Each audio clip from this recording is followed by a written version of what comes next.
When people start talking about weapons for self-defense in an urban emergency situation, the discussion often gets very quickly to what kind of gun should I get.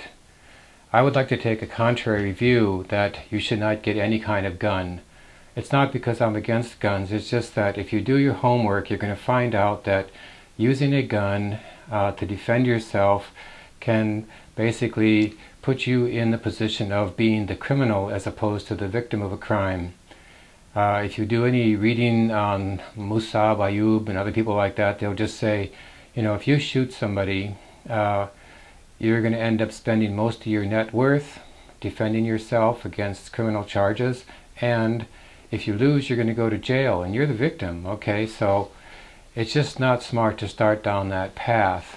Now, I do have a suggestion as to what does constitute a really good sort of urban defense weapon, and that is this thing, which is an ordinary baseball bat. Okay, this device is available very cheaply. It requires no maintenance. It requires no ammunition.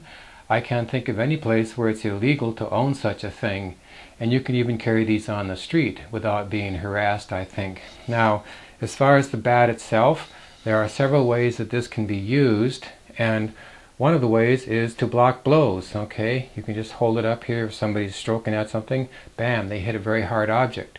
The second way to use a bat is as a punching device, and of course it's much harder than your hand. Okay, the third way, of course, is the traditional baseball swing, which you already know how to do. Now, if you happen to deploy this weapon in this way, I suggest that you swing at chest level. You know, if you hit somebody in the head with one of these things, you're probably going to kill them, and then you're back in the same old pickle. If you swing at chest level, if their arm is down, you're likely to hurt their arm. If their arm is up, you're likely to hurt their rib cage. In either case, you're going to cause them enough pain so that they're likely to leave you alone. In fact, not so long ago, there was a case of a young teenager who found a burglar in his house and went after him with a baseball bat, and you know, the guy ended up in prison.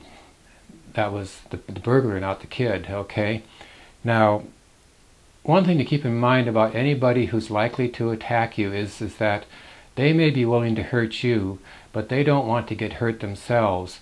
And the reason for that is that if they get hurt, they may end up in a hospital, and then they will certainly end up talking to the police, and they're going to go to prison. So they're not going to want to do that.